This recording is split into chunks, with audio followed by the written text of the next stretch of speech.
Hello friends. तो animal husbandry का second part लेके आई हूँ मैं आज। और इसमें हम करने वाले हैं animal disease and their control. कैसे, ये बहुत इंपॉर्टेंट है क्योंकि एक दो क्वेश्चन तो इससे बनते हैं कि एनिमल में कौन कौन से डिजीज़ होते हैं और उनका जो किससे कॉज होते हैं, वो जैसे बैक्टीरिया से होता है या वायरस से होता है, इसके सिम्टम्स क्या होते हैं। तो ये एक इम्पॉर्टेंट टॉपिक है। और एनिमल हस्बेंड्री में जो पशुधन प्रसाद अधिकारी, जो लोग जिसकी तैयारी कर रहे हैं पशुधन प्रसाद अधिकारी का, तो इसके लिए तो बहुत इंपॉर्टेंट है। उसका पेपर होने वाला है 11 फरवरी को। तो जितना जल्दी हो सके ज़्यादा से ज़्यादा हम कवर करेंगे।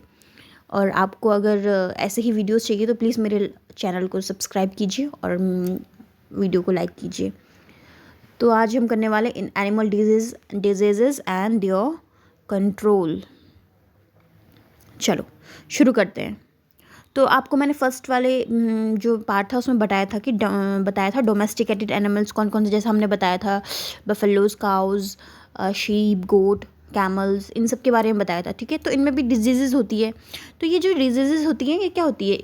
जीनेटिक डिजीज़ हो सकती है जो उनके पेरेंट्स से प्रोजेनी में आ रहे हैं, तो इसकी वजह से क्या हो सकता है?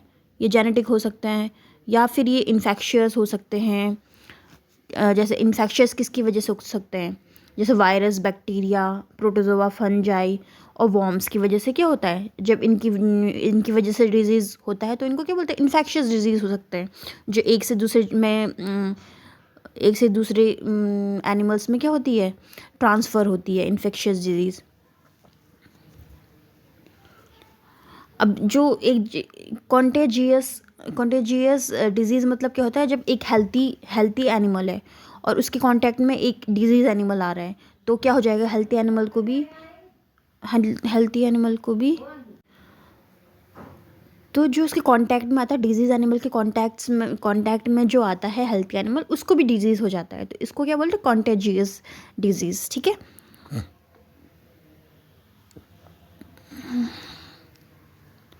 अब जो इन्फेक्शन होते हैं वो किसकी कैसे हो सकते हैं? वो स्किन के थ्रू हो सकते हैं, इंसेक्ट्स में हो सॉरी जो इन्फेक्शंस जो होते हैं ना, वो जैसे हमारी बॉडी में इन्फेक्शन होता है, हमारी बॉडी में इन्फेक्शन कहीं भी हो सकता है। स्किन में हो सकता है, हमारे डाइजेस्टिव ट्रैक्ट में हो सकता है, रेस्पिरेटरी ट्रैक्ट में हो सकता है, कंजक्टिव वे में हो सकता है, यूरिजिनिटल ट्रैक्ट में हो सकता है, प्लेसेंटा, अम्बिलिकस, किसी में भी हो सकता है। तो वैसे ही एनिमल्स में भी होता है।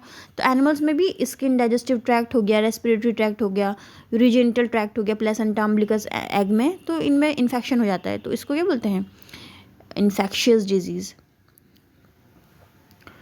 अब जब अगर इस टाइप के इन्फेक्शियस डिजीज़ को अपने हेल्थी एनिमल्स को बचाना है इन डिजीज़ से, तो पहले जो हम लेते हैं प्रोसीजर, पहले जो हम प्रिवेंशन, जो हमने क्योर करना चाहिए, वो क्या कर सकते हैं हम लोग, तो इसमें हम बताएंगे। ठीक है। पहला है isolation of animal suffering from a suspected to the infected with an infectious disease. तो अब देखो क्या होता है, जो एनिमल जिसको हो रखा है, कुछ इन्फेक्शन हो रखा है या उसको कुछ डिजीज़ होगी, तो उसको अलग कर दो, आइसोलेट कर दो।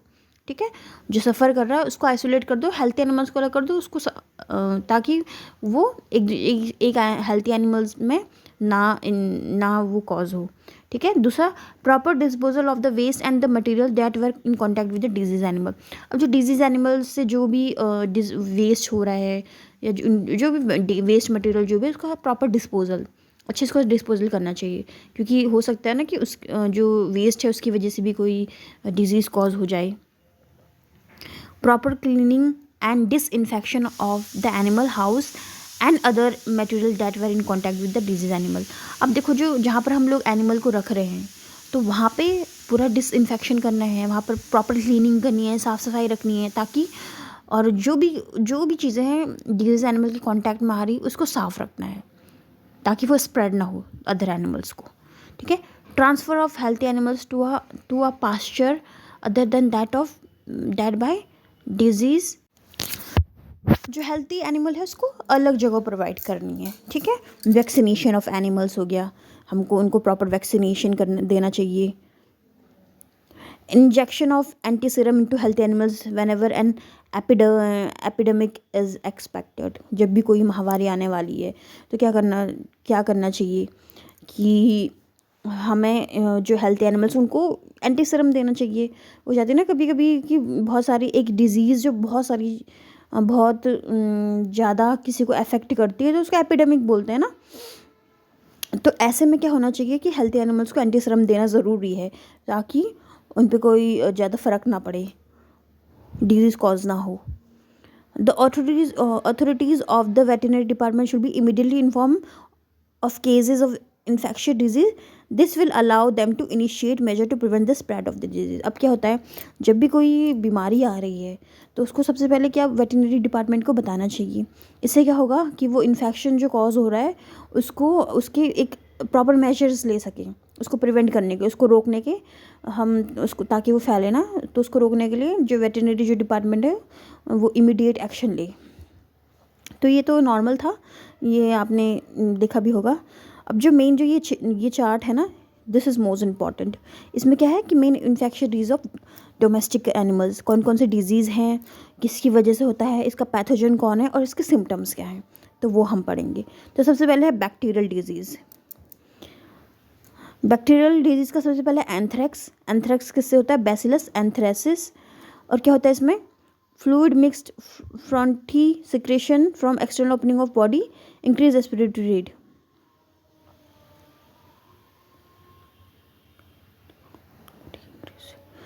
इसमें क्या होता है कि जो वो होता है हमारा जो रेस्पिरेटरी है रेट है वो ज़्यादा बढ़ जाता है. और जो जैसे कि हमारी जो बॉडी का ओपनिंग्स है वहाँ पर से क्या होता है, ब्लड का सिक्रेशन होता है. ठीक है.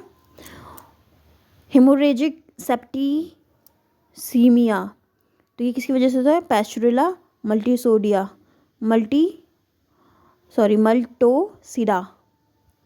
इसकी वजह से क्या आता है, high fever, pneumonia, respiratory distress, pen during walking. ठीक है, इनमें एनिमल्स में होता है. ब्लैक क्वार्टर किसकी वजह से होता है, कोलोस्ट्रीडियम च्यूवई, इसमें फीवर है, स्वेलिंग इन नेक है. ब्रूसिला एबोर्टस, इसकी वजह से क्या होता है, placental swelling, abortion, reduce fertility. अब देखो पेपर में जो क्वेश्चन आएगा ना वो ऐसा आ सकता है कि बैक्टीरियल डिजीज़ कौन कौन से हैं. ठीक है, बैक्टीरियल डिजीज़ कौन से, जैसे anthrax is a fungal disease, viral disease, protozoan disease, helminth disease. या फिर आपको एक डिजीज़ बोल दिया कि बॉटुलिज्म किसकी वजह से होता है, तो आपको इस तरीके से पता होना चाहिए. Tuberculosis, bovine tuberculosis, Mycobacterium bovis की वजह से होता है. ठीक है. और इसमें क्या होता है कि लिम्फ नोड्स हैं, जो लंग्स की नोड्स हैं, ये क्या होती हैं, इसमें कुछ बदलाव हो जाता है. बॉटुलिज्म है, Clostridium botulism, paralysis of jaw, neck, leg muscles, increase salivation. तो इसमें क्या होता है, जॉ, नेक, ये जो पार्ट्स हैं बॉडी पार्ट्स, इसमें क्या होता है कि कुछ पैरालिसिस होता है, काम करना बंद हो जाते हैं ये. और इनमें इंक्रीज सलाइवेशन, मतलब जो सलाइवा का प्रोडक्शन है वो बहुत ज़्यादा हो जाता है बॉटुलिज्म में. टिटैनस है जो बैक्टीरिया से होता है, क्लोस्ट्रिडियम टिटैनी से होता है. इसमें भी क्या होता है, नेक रीजन में बहुत बहुत खिंचाव सा आ जाता है. ठीक है, तो ये बैक्टीरिया की डिजीज़ है. Anthrax, haemorrhagic septicaemia, black quarter, brucellosis, bovine tuberculosis, botulism और टिटैनस, ये बैक्टीरियल डिजीज़ हैं.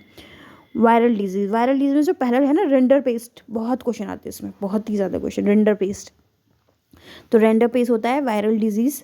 और ये किसकी वजह से होता है, पैरामिक्सो वायरस की वजह से. तो इसमें क्या होता है, हाई फीवर हो जाता है. और डायरिया मतलब आपको पता है, डायरिया पानी की कमी, डिहाइड्रेशन होता है, डिसेंट्री हो सकती है. FMD, फाउथ एंड माउथ डिजीज़, ये क्या इसकी वजह से होता है, पिकोमा वायरस की वजह से. इसमें भी क्या होता है, मेमरी ग्लैंड्स एंड टीथ्स, ये इसमें अफेक्ट करती है, फीवर हो जाता है. काउ पॉक्स और ऑर्थ्रोपॉक्स वायरस. ठीक है, rashes in mammary glands and teeths. Rabies, rhabdo virus, madness, paralysis, इसमें जो बिहेवियर है वो चेंज हो जाता है. ठीक है, तो ये क्या है, वायरल डिजीज़. कौन कौन सा, render paste, FMD, foot and mouth disease, cowpox और रेबीज़. प्रोटोजोआ के कौन कौन से, बेबीशियोसिस, बेबीसिया स्पीशीज़, इसमें जॉइंट डिश हो जाता है, पीलिया, या यूरिन रेड हो जाता है. ठीक है, रेड यूरिन जो हो जाता है ना किसी में जानवरों में. और हाई फीवर हो जाता है इसमें बेबीशियोसिस की वजह से. और ये होता है प्रोटोजोआ की वजह से. ट्रिप्नोसोमियासिस, ये ट्रिप्नोसोमा की वजह से होता है, इसमें भी हाई फीवर, एनीमिया हो जाता है, ठीक है। थीलिरियोसिस, थीलिरिया स्पीशीज़ की वजह होता है, लिम्फ नोड इसमें स्वेल हो जाते हैं, हाई फीवर आ जाता है, एनीमिया हो जाता है। ये तो क्या है, बेबीशियोसिस है, ट्रिप्नोसोमियासिस और थीलिरियोसिस, ये सारे प्रोटोजोआ डिजीज़ हैं। हेलमिंथ से कौन कौन से होते हैं, तो एस्करीज हेलमिंथ है। फैशियोला क्या है, फैशियोला आपने पढ़ा होगा ना, फैशियोला किस मतलब प्लेटीहेलमिंथीज है। और ट्रिकुरियासिस, ट्रिकुरियासिस, तो ये क्या है, हेलमिंथ डिजीज़ है। फंगल डिजीज़ क्या है, रिंगवॉर्म, रिंगवॉर्म किसकी वजह से होता है, बहुत बार क्वेश्चन आया, तो ये होता है ट्राइकोफाइटॉन स्पीशीज़ की वजह से होता है। एस्परजिलोसिस, एस्परजिलस स्पीशीज़ की वजह से होता है। एफ्लोटॉक्सिकोसिस एस्परजिलस फ्लेवस की वजह से होता है, ठीक है। तो ये कुछ डिजीज़ हैं। अब इसमें डिटेल स्टडी है, क्योंकि कभी कभी क्वेश्चन में ना बहुत डीप आ जाता है। आजकल पेपर का लेवल बन रहा है बहुत हाई बन रहा है, तो हमें प्रिपेयर होना है, हमें बहुत डीप भी पढ़ना है। एक बार एक रीडिंग तो माननी है कि इसमें क्या होगा और क्या नहीं। तो सबसे पहले बैक्टीरियल डिजीज़, आपको पता है ना, एंथ्रेक्स बैक्टीरियल डिजीज़ है। जो इंपॉर्टेंट डिजीज़ हैं वो इसमें बोला, अभी मैंने देखो वायरल में मैंने रेंडर पेज बोला था ना, तो इसके बारे में कुछ दिया हुआ है। तो इंपॉर्टेंट डिजीज़ हैं, इसके बारे में थोड़ा पढ़ लेते हैं। तो बैक्टीरियल डिजीज़ सबसे पहले है एंथ्रेक्स। तो इसमें क्या होता है, animal suffer from several bacterial disease, for example cattle suffer from anthrax, mastitis, pneumonia extra. Here anthrax is discuss in some detail, तो एंथ्रेक्स के बारे में इसमें बोल जा रहा है। सबसे पहले तो एंथ्रेक्स किसी वजह से होता है, बैक्टीरिया की वजह से। कौन से बैक्टीरिया की वजह से, bacillus anthracis. Disease is contagious, मतलब कि कॉन्टेजियस मतलब एक से दूसरे जगह, एक से दूसरे एनिमल में फैलती है। एक इन्फेक्टेड एनिमल से हेल्थी एनिमल में फैलती है, और ये cow, buffalo, horse, sheep, goats, इन सबको अफेक्ट कर सकती है। It can also spread to human beings, और ये ह्यूमन बींग को भी अफेक्ट कर सकती है। In animals anthrax spread through contaminated feed, water and pastures. तो क्या कह रहा है कि जो एंथ्रेक्स जो होता है वो होता किसकी वजह से है, कि गंदे खाने की वजह से, गंदे पानी की वजह से और गंदे जगह रहने की वजह से, इसकी वजह से क्या होता है, एंथ्रेक्स होता है, और ये ह्यूमन में भी फैल सकता है। सिम्टम्स कैसा है और कैसे हम इसको डायग्नोस कैसे कर सकते हैं, कैसे हम फाइंड आउट कर सकते हैं कि हाँ एंथ्रेक्स हुआ है। तो देखो सबसे पहले, it is very acute cases, there is increase respiration and bloods mixed foamy discharge from mouth. अब देखो क्या होता है इसमें जो रेस्पिरेशन है वो बहुत ज़्यादा बढ़ जाती है, सांस लेने में जो रेट है वो ज़्यादा बढ़ जाती है। और क्या होता है, मुँह से फोम, मतलब कि खून मिक्स होता है, और फोम की वजह की तरह बाहर निकलता है, डिस्चार्ज होता है माउथ से और नोज़ से और एनस से, मतलब जितने भी ओपनिंग है एनिमल्स में, तो उनसे क्या होता है, इस टाइप का ब्लड मिक्स होता है फोम में, और वो बाहर निकलता है माउथ से, नोज से और एनस से, ठीक है। In such cases the infected animal may die with minutes. तो मतलब आप लोग देख सकते हो ना कितनी घातक बीमारी है ये, कितने क्योंकि इसमें देखो कि विद इन अ मिनट्स, कुछ मिनट्स में ही एनिमल्स की क्या हो सकती है, जान जा सकती है।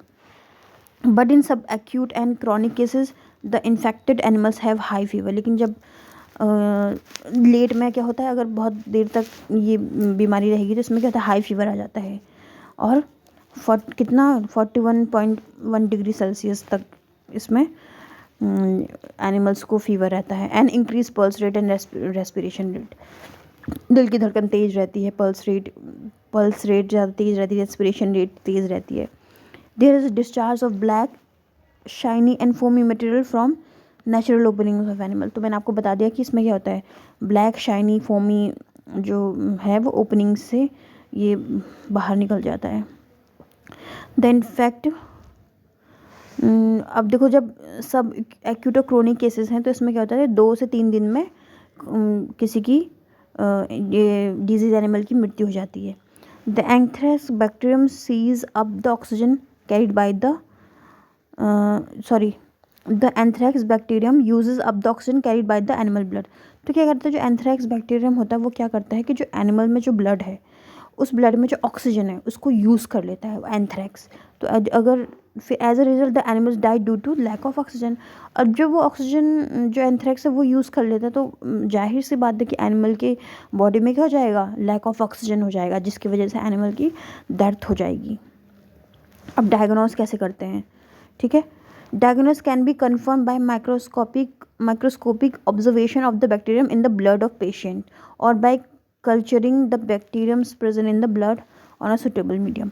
तो मतलब कि इसमें इस बैक्टीरिया का ऑब्जर्वेशन होता है ब्लड में, जो पेशेंट है उसमें ऑब्जर्वेशन कर सकते हैं इसका.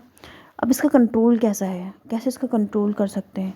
जो general measure of prevention of infection disease should be followed. The healthy animal should be vaccinated. अब देखो, जो डिजीज़ एनिमल है उसको क्या कर सकते हैं, उसको तो बचाने में मुश्किल हो सकती है क्योंकि बहुत घातक बीमारी है. लेकिन जो हेल्थी डिजीज़ हैं उनको, जो हेल्थी एनिमल्स हैं उनको क्या करना, वैक्सीन दे देना, वैक्सीनेट करना है उनको. And animals that have come in contact with disease animals should be given anthrax antiserum to protect them from the disease. अब यही कर सकते हैं कि जिसको डिजीज़ हुआ है तो उसको तो हम शायद ना बचा पाएँ, लेकिन जो हेल्थी हैं उनको हम बचा सकते हैं. उनको दूर रखेंगे हम डिजीज़ एनिमल से और उनको एंटीसीरम देंगे और वैक्सीन देंगे. तो ये था एंथ्रेक्स के बारे में, जो कि बहुत घातक बीमारी है. अब देखो वायरल डिजीज़ में मैंने आपको बोला था रिंटरपेस्ट, बहुत क्वेश्चन आते हैं, बहुत बार आए हैं. तो वायरल डिजीज़ में सबसे पहले है, अब वायरस से मैंने आपको क्या क्या बोला था कि इसमें क्या होता है, रिंटरपेस्ट होता है, फुट माउथ डिजीज़ होता है, काउ पॉक्स होता है. ठीक है, अब सबसे पहले रिंटरपेस्ट के बारे में क्या क्या है इसमें. This disease is cause by virus and highly contagious. समझ आ गया होगा आपको. कॉन्टेजियस मतलब एक डिजीज एनिमल से हेल्थ एनिमल में फैलेगा और ये वायरस से होता है. The virus is present in all the fluids of the end secretion from the body of disease animal. अब जो एनिमल डिजीज़ है जिसको रिंटरपेस्ट हो गया है तो उसमें क्या होगा, उसके जितने भी बॉडी में फ्लूइड है, जितने भी सिक्रीशन होते हैं, सब में क्या हो जाएगा, ये इन्फेक्शन हो जाएगा. सब में प्रेजेंट होता है ये virus. The disease spread rapidly by through direct contact with patient animals, through contaminated food, water, worker and their clothes and by flies. तो रिंटरपेस्ट क्या होता है कि जो भी डिजीज़ एनिमल है जिसको हो गया है तो उससे बहुत जल्दी फैलता है, चाहे वो उसके पानी से फैले या गंदे खाने से फैले, या फिर फ्लाइज जो है वो भी इसमें इन्फेक्ट करने में हेल्प करते हैं. ठीक है, सिम्टम्स क्या है. Initially the infected animal develop fever 42 to 40 degree Celsius तक होता है, loss appetite, develops constipation and passes hard faeces, then often are covered with blood. अब देखो क्या होता है कि इसमें जो क्षमता होती है ना, दिमागी क्षमता, वो खो देता है, कॉन्स्टिपेशन होता है, पेट में ऐंठन हो जाती है, और क्या होता है कि हार्ड फीसेस, जो गोबर होता है वो बहुत हार्ड निकलता है और जो कि कवर्ड होता है ब्लड से, जिसमें ब्लड भी निकला होता है. In the final stages of the disease animal suffer from loose motion. और जब ये फाइनल स्टेज में आ जाती है, जब ये डिजीज़ फाइनल स्टेज में आ जाती है तो क्या होता है कि एनिमल्स को लूज मोशन हो जाते हैं. ठीक है, और इसमें बहुत गंदी स्मेल भी आती है. The body temperature declines and may go down below normal. अब इसमें जब फाइनल स्टेज में आती है तो इसमें जो बॉडी टेम्परेचर बहुत नीचे चले जाता है. एंड 7 दिन के अंदर जो है एनिमल की डेथ हो जाती है, डिजीज एनिमल की. प्रिवेंशन, बचा कह सकते हैं. All the measures of prevention of infection disease should be implemented. It is highly desirable to vaccinate the animals against rinderpest. In 1954, a massive vaccination program was initiated in India. This project has been highly successful and rinderpest is no longer a dreaded disease. अब देखो क्या होता है कि इसमें भी क्या है, इन्फेक्शन से बचाने के लिए हमको वो करना पड़ता है, वैक्सीन देना पड़ता है. तो 1954 में बहुत बड़ा एक प्रोग्राम चला था, वैक्सीनेशन प्रोग्राम चला था इंडिया में, और जिसमें क्या हो गया कि ये बहुत सक्सेसफुल रहा. और ये अब जिसकी वजह से जो ये रिंडरपेस्ट जो वायरल डिजीज़ है ये अब ख़त्म हो चुका है.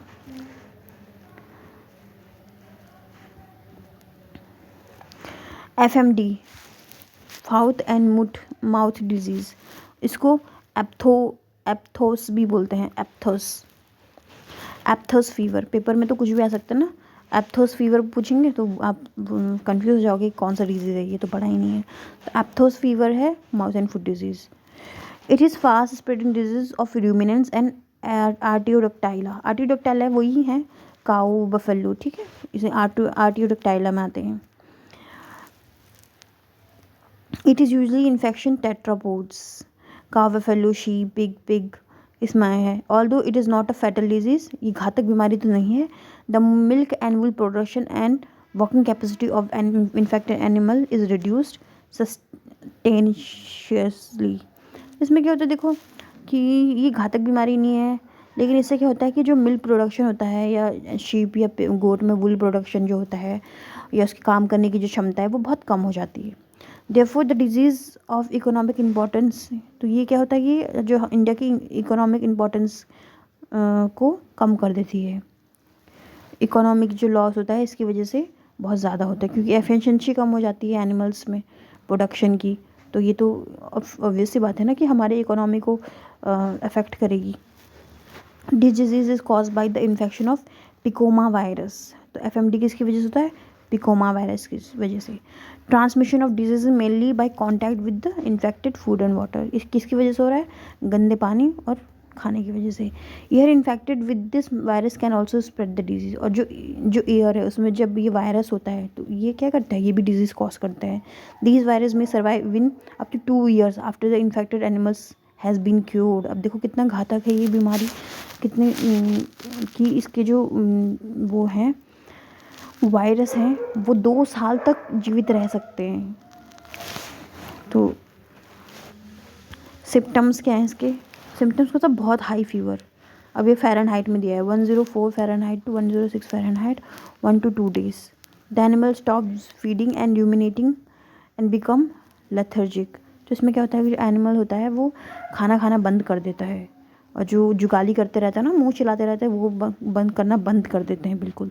The infected animal suffer from stomatitis, drooping, salivation, vesicle appear on mouth, tongue, gums, feed and teeths. तो इनमें क्या है, इनके जो बॉडी पार्ट्स है वो सफ़र करते हैं, और वेसिकल्स होते हैं वो दिखाई देते हैं माउथ, टंग, गम्स पे। The tongue of the animal drops out and the animal may suffer from mastitis and abortion. अब जिसमें क्या होता है, जो एनिमल की टंग होती है ना वो बाहर आती है, जीभ बाहर निकाल के रखते हैं, और इसमें जो एनिमल्स होते हैं उनमें अबॉर्शन भी हो सकता है। The infected animal may die of heart failure. This is more dangerous in young cows. तो काउज में ये बहुत यंग काउ में ये बहुत डेंजरस होती है, और एनिमल की मृत्यु हो जाती है हार्ट फेलियर की वजह से। डायग्नोस कैसे इसका पता लगा सकते हैं? Disease is diagnosed by testing the vesicle and their secretion. तो मैंने कहा ना कि जो वेसिकल्स हैं वो दिखाई देते हैं माउथ में, टंग में, गम्स में, फीट में और थनों में। तो इसमें क्या होता है कि इसके वेसिकल्स को इसके सेक्रीशन, जो वेसिकल्स के सेक्रीशन है उसको टेस्ट किया जाता है कि ये सच में एफएमडी है या नहीं। प्रिवेंटिव मेजर्स क्या है इसमें भी यही है कि हेल्थी एनिमल से दूर रखना है इन्फेक्टेड एनिमल्स को, और जो मिल्क जो इन्फेक्टेड एनिमल से जो मिल्क निकाल रहे हैं उसको काउस को नहीं देना है, और जो बछड़े हैं जो काउस के उनको वैक्सीन देना है।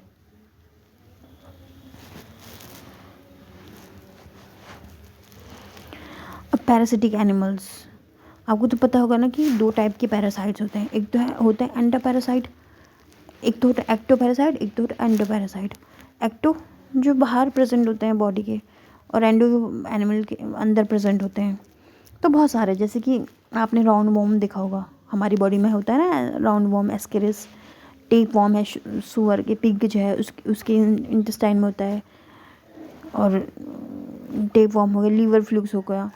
तो ये सारे एंडोपैरासाइट्स हैं। एक्टोपैरासाइट्स क्या है? टिक्स, आपने एनिमल्स में देखा है कि टिक्स लगते हैं बहुत सारे, तो एक्टोपैरासाइट्स हैं। तो ये क्या करते हैं, ये इंटरफेयर करते हैं नॉर्मल ग्रोथ में, डेवलपमेंट की। अगर ये पैरासाइट्स हो गए तो इनकी वजह से क्या होगा, ग्रोथ में रुकावट आ सकती है, ठीक है, और ये डिजीज़ कॉज कर सकते हैं। अब सबसे पहले है एस्केरिस, जिसको राउंड वॉर्म भी कहते हैं। It is an endoparasite nematode that infect many animals including humans. तो भी देखो ये एनिमल्स में भी होते हैं और ह्यूमंस में भी होते हैं Ascaris. Ascaris larva enter animal body through mouth along with the contaminated feed.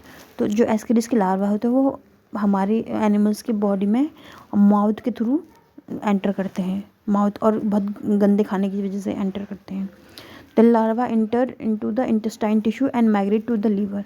सबसे पहले ये जो लार्वा हैं ये इंटेस्टाइन में जाते हैं, इंटेस्टाइन से ये कहाँ चले जाएंगे, लीवर में, लीवर से फिर लंग्स में, स्प्लीन, फेरिंग्स, किडनीज, और फिर से दोबारा कहाँ चले जाते हैं, एलिमेंट्री कैनाल में आ जाते हैं, इसोफेगस में आ जाते हैं। They can cause damage to all those organ through which they pass during the migratory phase. तो जितने भी बॉडी पार्ट्स में जा रहे हैं ना ये, तो इन सबको क्या कर सकते हैं, वो ये जो एस्करीज है लार्वा, ये डैमेज कर सकता है। By the time the larva reach intestine, जब अगर ये लार्वा दोबारा इंटेस्टाइन में पहुंच गया, they develop into male and female के इंडिविजुअल। जब ये दोबारा, देखो एक बार हमारे इंटेस्टाइन में है, उसके बाद ये हमारे लीवर में चले गया, लीवर के बाद लंग्स, स्प्लीन, फेरिंग्स, किडनीज, उसके बाद फिर हमारे एलिमेंट्री कैनाल में, एलिमेंट्री कैनाल से फिर हमारे इंटेस्टाइन में, दोबारा इंटेस्टाइन में आ गया। और जब ये दोबारा इंटेस्टाइन में पहुंच जाता है तो ये एक डेवलप हो जाता है मेल, एडल्ट मेल और फीमेल में। The adult nematodes cause wounds in the intestine and interfere the animal digestion. तो डाइजेशन में इंटरप्ट करते हैं, इंटरफेयर करते हैं, और ये बहुत कुछ सिम्टम्स दिखाते हैं, जैसे कॉन्स्टिपेशन, डायरिया हो गया, एनीमिया हो गया, ठीक है, इस टाइप के सिम्टम्स दिखाते हैं, और एनिमल्स की डेथ भी हो जाती है इनकी वजह से। द फीमेल एडल्ट ऑफ एस्करीज ले नंबरस एग, बहुत सारे एग्स को ये ले करती है, और ये एनिमल फीसिस में, जो एनिमल्स में जो एक्सक्रीट करते हैं तो उसमें ये बाहर निकल जाते हैं बॉडी से।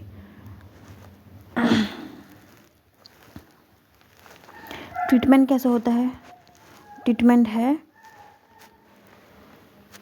तो मेडिसिन दिया जाता है ना, पाइपरैक्स, पाइपराजीन, एडिपेट, वॉर्मेक्स, इस तरह की मेडिसिन दिए जाते हैं इसको ट्रीट करने के लिए।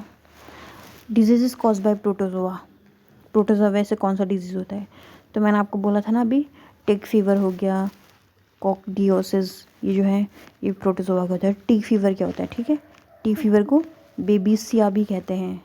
The disease cause by the several species of babesia, इसको टिक फीवर, अभी देखो पेपर में क्या आ सकता है कि टिक फीवर का दूसरा नाम क्या है, बेबीसिया। आते हैं इस तरह के क्वेश्चन भी। अभी जैसे बीच में एक पेपर, हाँ 7 जनवरी को एक पेपर हुआ था हॉर्टिकल्चर एग्रीकल्चर का, उसमें पूछा गया था रानी की डिजीज़ को और दूसरा नाम क्या बोला जाता है, तो न्यू कास्टल डिजीज़ कहा जाता है। तो ऐसे ही टिक फीवर को बेबीसिया भी कहते हैं, और जो कि एक प्रोटोजोआ पैरासाइट है। और ये किसकी वजह से फैलता है, टिक की वजह से फैलता है, इसको टिक फीवर भी कहते हैं। In India tick fever is mainly caused by babesia bigemina, ठीक है। The parasite enter into red blood cells and destroys them, और ये आरबीसी में पहुंच जाते हैं और ये वहाँ इसको डिस्ट्रॉय करते हैं आरबीसीज को। सिम्टम्स क्या है कि बहुत डिजीज़ हो जाएगा 41 से 41 डिग्री टू 41.7 डिग्री सेल्सियस तक, और वो जो एनिमल जिसको ये हुआ है टिक फीवर, वो खाना खाना बंद कर देगा, और कॉन्स्टिपेशन हो जाएगा, डायरिया हो जाएगा।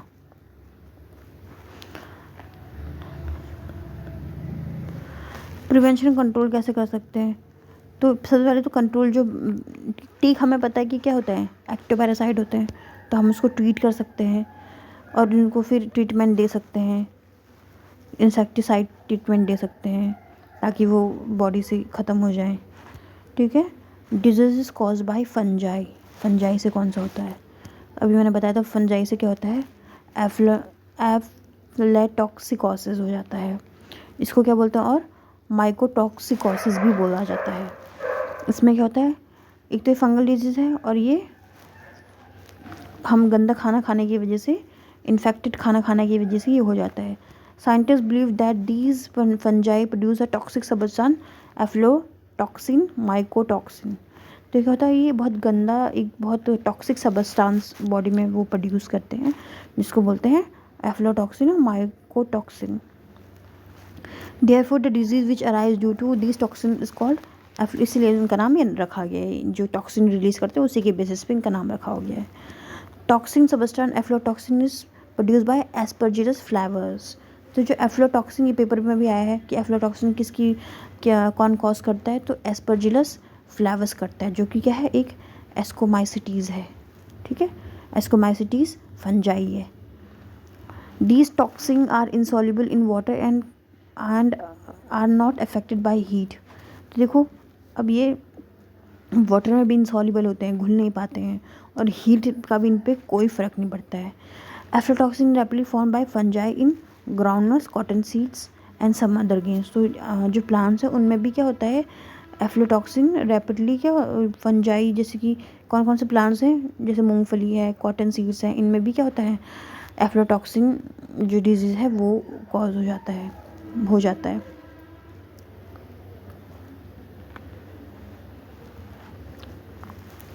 सिम्टम्स क्या हैं इसके, इसमें क्या हो जाता है कि जो स्टूल है, जो गोबर है, वो क्या होता है, ब्लडी हो जाता है. एनीमिया की, लेज़ीनेस, जो ब्लाइंडनेस, आंखें नहीं दिखेगी, उसमें लेज़ीनेस आ जाएगी. ग्रोथ में क्या हो जाएगा, ग्रोथ अच्छे से नहीं होगी. ठीक है, उसमें मेंटल डिसऑर्डर आ जाते हैं एनिमल्स में.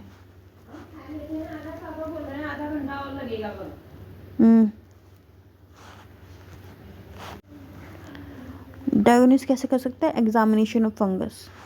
इसका ट्रीटमेंट क्या है, ट्रीटमेंट है कि हमें एफ्लोटॉक्सिन को डिटॉक्सिफाई कर सकते हैं, या एंटी फंगल एजेंट्स उनको ले सकते हैं, जैसे कि प्रोपियोनिक एसिड ले सकते हैं, कैल्शियम प्रोपियोनेट ले सकते हैं.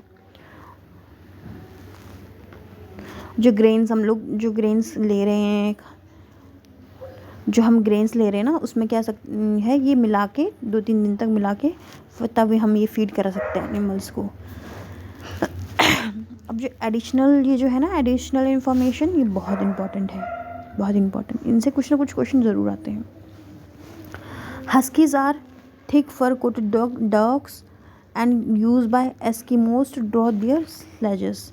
एस्किमोज क्या होता है, जो बर्फ़ में होते हैं ना एस्किमोज, जो रगड़ते हुए ले जाते हैं, तो उनको चलाने के लिए हस्कीज का यूज़ किया जाता है. एंड डॉग्स की ब्रीड है ये. India rank first in milk output in the world. तो वर्ल्ड में फर्स्ट कौन है, इंडिया है मिल्क प्रोड्यूस करने में. कॉमन सिल्क को मलबरी सिल्क भी कहते हैं. Mulberry specially grown for silkworm in is called moriculture. तो जब हम मलबरी में सिल्कवॉर्म को ग्रो करते हैं तो उसको क्या बोलते हैं, moriculture. Marine animals are richer in iodine. जो मैरीन एनिमल्स होते हैं तो वो क्या होते हैं, आयोडीन बहुत रिच होते हैं. Shark liver oil and cod liver oil है very good source of vitamin A and D. आपने पढ़ा होगा ना, लिवर ऑयल या कॉड ऑयल, तो उनमें विटामिन ए और विटामिन डी भरपूर मात्रा में होता है. Aquaculture is rearing and management of useful aquatic plants animals like fishes, oyster, prawns and muscles.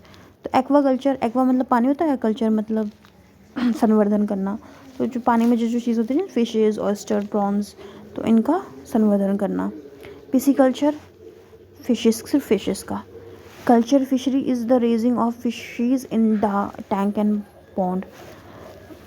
तो टैंक और पॉन्ड में जब हम फिश को रेस करेंगे तो उसको बोलते हैं कल्चर फिशरी.